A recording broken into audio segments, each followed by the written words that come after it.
Hello Year 7. So today we are going to start by writing down today's date and title, the title being Evaluating Gothic Images.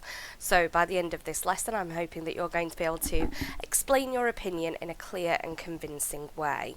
So if you could please take the time to now do the starter quiz on Satchel 1, you will be given one of these words, fear, horror, death or gloom, and you will have to say which definition goes with it. So please pause the video whilst you do that. So what we are doing now then is we are going to rate these Gothic images. So for each image that you see, I would like you to give a rating out of 5 for each of these Gothic qualities: fear, horror, death and gloom, and then I'd like you to add it up and give a score out of 20 for each image. So the image on the right, you might give fear 5, horror 4, death 5 and gloom 3, and then that would be a total Gothic rating of 17 out of 20. Now I'm fairly certain that you're going to disagree with me on that. Make sure that you do your own. Pause the video whilst you do, please. It should take you about 5 minutes. Okay then, so explain your rating is the next thing that I would like you to do. I'd like you to write 2 to 3 sentences using the words fear, horror, death and gloom to explain which image you have rated the highest. You can use the sentence starter if you like. I rated the image on the left as most Gothic because...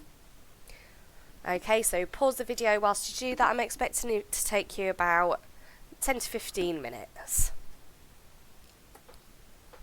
Alright then, so now what I would like you to do is write a sentence to explain why the image you gave the lowest rating to isn't as Gothic. So you might want to start it by saying, I think that the image on the right is less Gothic because... Okay, pause the video whilst you do that. It should take you about 5 minutes.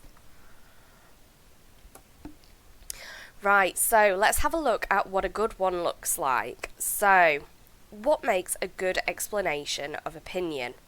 Clear points, specific evidence, and clear reason. So let's have a look at my explanation, okay? I think that the image on the left is more Gothic. That is a clear point. Because it creates a deeper sense of horror. There's my reason. The watcher of the sleeping woman looks like a vampire due to his suit, cloak and hairstyle, evidence, which is something that the audience know to fear. Point.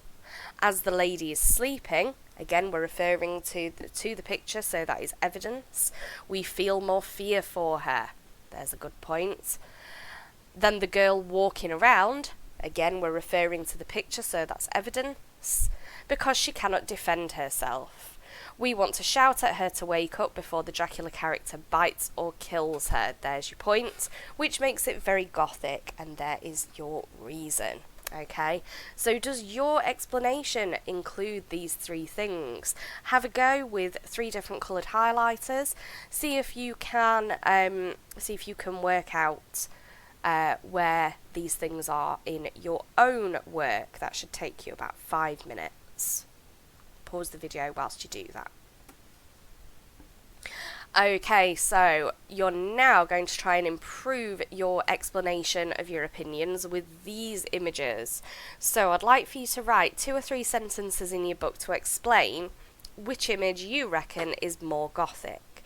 So you can start with, I thought that the picture of such and such was more Gothic because... You need to remember to use very specific details from the pictures and develop your answer with verbs like suggests and implies.